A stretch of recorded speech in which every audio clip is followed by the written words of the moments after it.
Hello dear.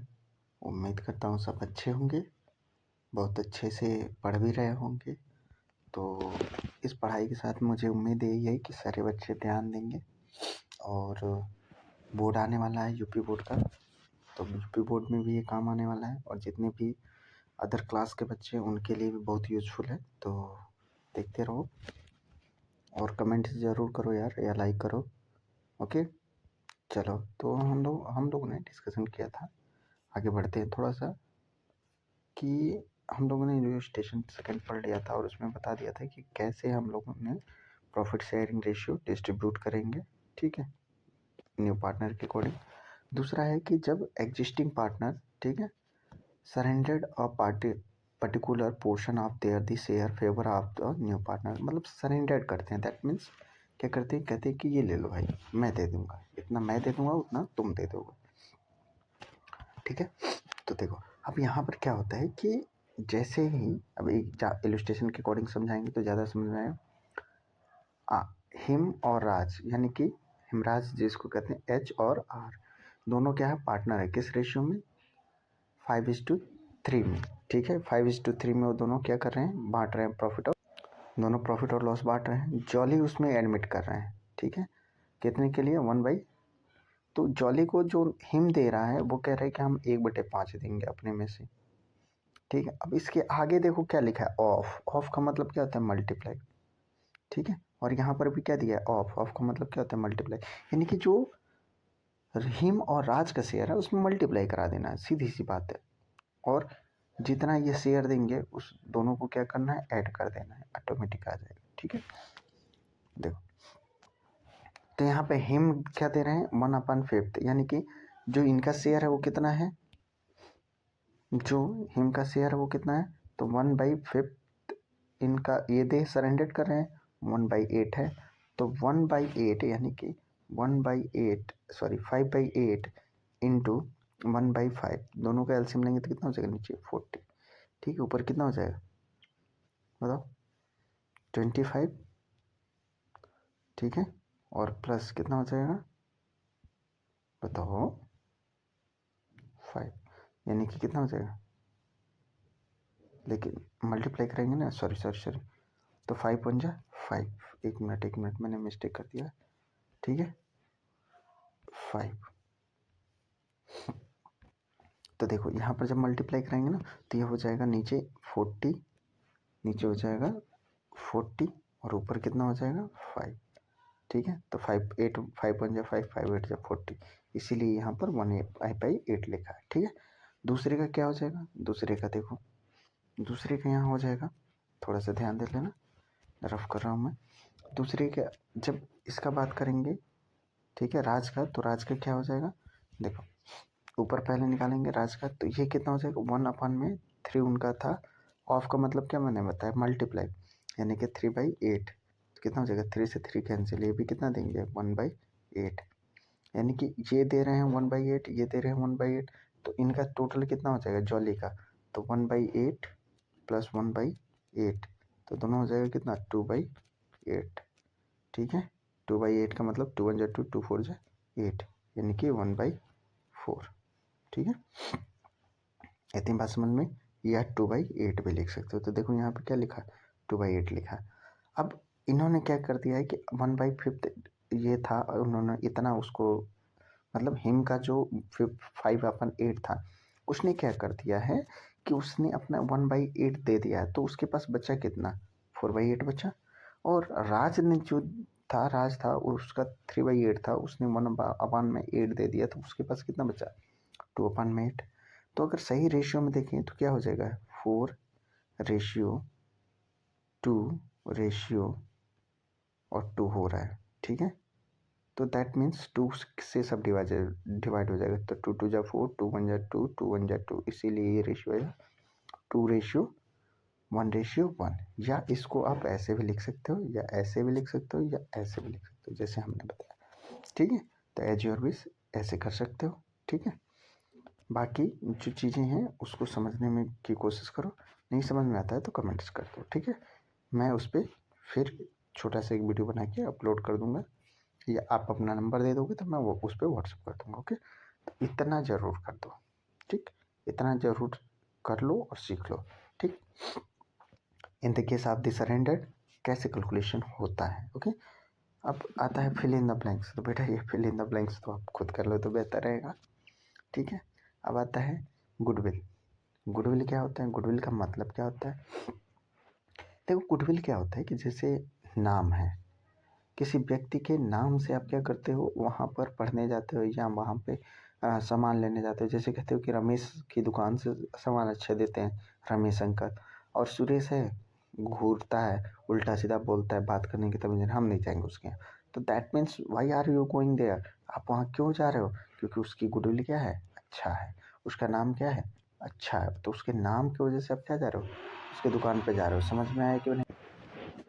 यहाँ तक समझ में? तो देखो गुडविल में क्या होता है कि जैसे अभी आप लोग जैसे अभी बताया था कि कॉलेज जाते हो या कोचिंग जाते हो तो किसके नाम पे जाते हो, आप अपने मतलब उस टीचर के या प्रोफेसर के नाम पे जाते हो, उस कॉलेज के नाम पे जाते हो। जैसे LPS है लखनऊ में, या CMS है, या जैसे बड़े बड़े कॉलेज हैं, वो बड़े बड़े कॉलेज में क्यों एडमिशन लेने जाते हैं? क्योंकि उसकी गुडविल ऐसी है कि उसमें आपको पता है कि वहाँ पर बहुत अच्छे अच्छे बच्चे पढ़ते हैं। तो इसीलिए जो भी व्यक्ति का नाम होता है वो क्या होता है, एक तरह से गुडविल होता है, एक तरह से गुडविल होता है, गुडविल नहीं होता है, गुडविल एक तरह से होता है। अब थोड़ा सा गुडविल के बारे में पढ़ते हैं। देखो अगर गुडविल को की हम बात करें तो ये क्या पे होता है, बिजनेस का या जो फर्म होता है उसका एक डेवलपमेंट का सोर्स होता है, ठीक है। जिससे कस्टमर उसको क्या करता है, खरीदता है। जैसे कोई भी ब्रांड हो, तो ब्रांड के आप कपड़े क्यों खरीदते हो, ब्रांड के कपड़े इसलिए खरीदते हो ताकि उस पर भरोसा है, उस पर विश्वास है। वही विश्वास वही भरोसा वो क्या करता है, खरीदने पे मजबूर करता है। उसी चीज़ को एक तरह से हम लोग क्या कहते हैं, गुडविल कहते हैं। समझ में? आई थिंक इतना तो समझ में आ ही गया होगा। अब देखो चलो गुडविल थोड़ा सा और बेसिक में पढ़ते हैं। देखो गुडविल है क्या, तो गुडविल दे रहा है कि goodwill over a period of time a business firm develop a goods name and the reputation among the customer. वो क्या करता है, अपने बिजनेस को डेवलप करता है और उस फर्म का नाम के लिए, रेपुटेशन के लिए वो कस्टमर को क्या करता है, एक समय के बाद से वो बताता है कि हाँ I am a perfect person for you, मैं आपके लिए एक अच्छा उम्मीद हूँ, ठीक है। अब देखिए दिस यानी कि कौन, goodwill help the business earn some more extra profit prepared to the newly set up business। जो न्यू बिजनेस होता है उसके सेटअप में क्या करता है, ज़्यादा प्रॉफिट अर्न कराने में हेल्प कराता है। Capitalization value and extra profit of the is known as the goodwill. जो आपको क्या कैपिटलाइजेशन वैल्यू को एक्स्ट्रा प्रॉफिट में कन्वर्ट करता है उसी को हम लोग क्या कहते हैं, गुडविल कहते हैं। ठीक है, इतनी बात समझ में आई? ओके। अब देखो factor affecting the goodwill, goodwill को कौन कौन सी चीज़ें अफेक्ट करती है। पहला होता है लोकेशन। मेन मार्केट में लोग दुकान क्यों करना चाहते हैं, क्योंकि मेन मार्केट में उनका लोकेशन बेहतर होगा, सेंटर प्लेस होगा, जहाँ से हर एक व्यक्ति आके वहाँ से क्या कर सकता है, खरीद सकता है। तो इसीलिए location is the most important place for the goodwill, creation of the goodwill. Second will be nature of the business. Business का नेचर क्या है, अगर ऐसा बिजनेस तो नहीं है कि जो कहीं ना कहीं डैमेज या कोई प्रॉब्लम क्रिएट कर रहा है, ऐसे बिजनेस क्या होते हैं, हानिकारक होते हैं। तो इसलिए बिजनेस का जो नेचर होता है वो भी क्या होना चाहिए, अच्छा होना चाहिए, सही होना चाहिए, ठीक होना चाहिए। ठीक है। नेक्स्ट है affecting management, sorry efficiency management. अगर देखो हम किसी भी दुकान पे कुछ भी खरीदने इसलिए जाते हैं ताकि वहाँ जैसे हम डिमांड करते हैं वैसे गुड्स हमको मिल जाते हैं, या किसी रेस्टोरेंट में हम खाना खाने जाते हैं तो क्यों जाते हैं, वहाँ की मैनेजमेंट और सर्विसेज क्या है, बहुत अच्छी है, तो इसीलिए हम वहाँ जाते हैं। ठीक है, ये भी प्रभाव करता है किस पर, गुडविल पर। ठीक है। क्वालिटी, क्वालिटी का मतलब ये होता है, देखो एक क्वांटिटी होता है, क्वालिटी होता है। जो व्यक्ति क्वांटिटी की तरफ भगता है वो क्वालिटी नहीं दे पाता है। तो मार्केट में जैसे टाटा एंड सन्स है, टाटा एंड सन्स था, अब टाटा जी तो खत्म हो गए, I am really sorry, but उन्होंने जितनी भी प्रोडक्ट लॉन्च किए वो एकदम वैरायटी के थे, और जितने भी रेलवे में प्रोडक्ट यूज़ होते हैं लोहे का, वो टाटा स्टील कंपनी के होते हैं। तो दैट मीन्स कि उन्होंने क्या किया है, क्वालिटी दिया है, और क्वालिटी की वजह से हम कार बाइक जो भी लेने जाते हैं वो हाईली प्राइस देने के लिए तैयार रहते हैं। क्यों? क्योंकि उसकी क्वालिटी ऐसी है कि उसके लिए वैल्यूएबल हम लोग क्या हैं, या उस गुड्स के लिए वैल्यू बहुत है। ठीक है, मार्केट में। अब तीसरा होता है मार्केट सिचुएशन। मार्केट सिचुएशन कैसा है, ठीक है। अगर गुडविल आपकी अच्छी है तो आपका मोनोपोली कंडीशंस क्रिएट हो जाए। मोनोपोली का मतलब होता है एकाधिकार, मार्केट में जैसे आप चाहोगे वैसे मार्केट को रन करा सकते हो। लेकिन वही चीज़ें गुडविल आपकी ख़राब है तो आपके दुकान पे कोई पूछना नहीं आएगा और आप जैसा चाहोगे वैसा बेच भी नहीं पाओगे, वैसा कर भी नहीं पाओगे, ठीक है। स्पेशल एडवांटेज क्या है? स्पेशल एडवांटेज ये है कि अगर आप किसी चीज़ को क्या कर रहे हो, इम्पोर्टिंग, लाइसेंसिंग, लॉन्ग टर्म, तभी आप चला पाओगे जब आपकी गुडविल क्या है, अच्छा है, पेटेंट है, ट्रेडमार्क है, ये सब क्या है हमारी बिजनेस के लिए सबसे इम्पोर्टेंट चीज़ है और ये तभी हमारे लिए फ़ायदेमंद होगा जब हमारी गुडविल अच्छी होगी। Okay, now method of the valuation of the goodwill. कैसे वैल्यूएशन हम करते हैं? तो देखो, वैल्यूएशन करने के लिए नॉर्मल हम 3 चीज़ें पढ़ते हैं, average profit method, super profit method and capitalization method. Okay, average profit method, super profit method and capitalization method. What is the average profit method? देखो, सिंपल एवरेज प्रॉफिट मेथड में हमको ये याद रखना है कि क्या करना है, पहले जितने भी साल की गुडविल होगी उसको प्रॉफिट होगा उसको जोड़ देना है और नंबर ऑफ दी ईयर से डिवाइड कर देना है और number of the purchasing year से क्या करना है, उसी प्रॉफिट को मल्टीप्लाई कर देना है, ठीक है। तो पहले देखते हैं, इलस्ट्रेशन देखते हैं तो ज़्यादा समझ में आएगा। जो इलस्ट्रेशन क्या है, लास्ट 5 ईयर्स का फर्म का प्रॉफिट दिया है, ठीक है। 2001 में 1,20,000, 2002 में 1,50,000, 2003 में 1,70,000, 2004 में 1,90,000, 2005 में 2 लाख। कैलकुलेशन तो गुडविल ऑफ द फर्म और परचेजिंग ईयर कितना दिया, यानी कि 3 से हमको क्या करना है, मल्टीप्लाई कराना है, 5 से डिवाइड कराना है, ठीक है। ये देखो इनका टोटल प्रॉफिट क्या करेंगे, 1 2 3 4 5, यानी कि 2001, 2002, 2003, 2004, 2005 का हम अमाउंट क्या करेंगे, लिख लेंगे और सबको क्या करेंगे, ऐड कर देंगे। ऐड करेंगे तो कितना आ जाएगा, 8,30,000। अब 8,30,000 को क्या करेंगे हम लोग, ठीक है, 8,30,000 को 5 से डिवाइड कर देंगे। डिवाइड करने के बाद से कितना आएगा, 1,66,000। 1,66,000 को क्या करेंगे, 1,66,000 multiply by 3, it will be 4,98,000। Okay, समझ में आया? यानी कि 8,30,000 कहाँ से है, वो 4-5 साल की जो प्रॉफिट थी वो है और ये 5 क्या है, वही 5 से डिवाइड हुआ है कि तो एवरेज है। एवरेज मीन्स कि सबका क्या लेंगे, ज़्यादा या कम जो भी हुआ है उसको एक लेवल में लाने के लिए हम उसको एवरेज कहते हैं।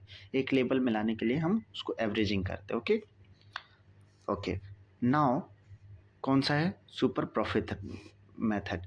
सुपर प्रॉफिट मेथड क्या कहता है, सुपर प्रॉफिट मेथड ये कहता है कि भैया जो नॉर्मल प्रॉफिट है, ठीक है, उसमें क्या करना है, नॉर्मल प्रॉफिट पहले कैलकुलेट करना है, तो जितनी भी कैपिटल देगा उसको नॉर्मल रेट ऑफ रिटर्न से मल्टीप्लाई करा के निकाल लेना है। दूसरा एक्चुअल प्रॉफिट जो भी आप निकालोगे 5 ईयर का, अभी जैसे ऊपर वाला ये निकाले थे तो ये देखो 8,30,000 क्या किए थे, 5 से भाग दिए थे तो ऐसे आया, तो वही चीज़ें ऐसे आ जाएगी, ठीक है। और फिर क्या करना है, जो सुपर प्रॉफिट होगा, सुपर प्रॉफिट मेथड निकालना है। सुपर प्रॉफिट से क्या होता है, actual profit minus normal profit कर लेना है, ठीक है। और उसके बाद से क्या करना है, गुडविल निकालना है। तो गुडविल जैसे ये वाला फार्मूला पढ़े थे, गुडविल इक्वल टू क्या होता है, goodwill equal to average profit. तो यहाँ क्या हो जाएगा, super profit into number of the year purchases हो जाएगी, ठीक है। अब देखो जैसे इलस्ट्रेशन एक देखते हैं, इलस्ट्रेशन में क्या दिया है, एक फर्म है जो अर्न कर रहा है कितना, 65,000, उसका कैपिटल कितना है, 4,80,000 यानी कि 4,80,000। कह रहा है कि उसका नॉर्मल रेट ऑफ रिटर्न कितना है, 10%, यानी कि 10%। या इसके जगह पे क्या रख देंगे हम लोग, इसके जगह पे हमको 10% रखना है, रेट के जगह पे अपन में 100 हो गई और ये रखना है कहाँ पे, यहाँ पर, ठीक है। तो देखो सबसे पहले यही काम करना है कि 4,80,000 का 10% निकालेंगे तो कितना आ जाएगा, 4,80,000 का 10% निकालेंगे तो कितना आएगा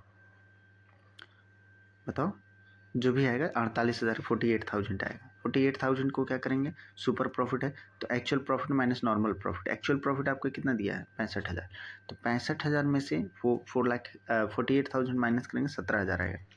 अब 17,000 को जो भी normal rate of the return दिया होगा क्वेश्चन में उससे क्या कर देंगे, मल्टीप्लाई करेंगे, यानी कि गुडविल इक्वल टू क्या हो जाएगा, 17 × 3। क्यों 3, क्योंकि number of the year purchases क्या है, ये है, ठीक है। इतनी बात समझ में, तो आई थिंक अभी यहीं तक रोकते हैं और 1-2 क्वेश्चन कल कराएंगे, इस पर ध्यान देना। ओके, तब तक के लिए बाय बाय, टेक केयर।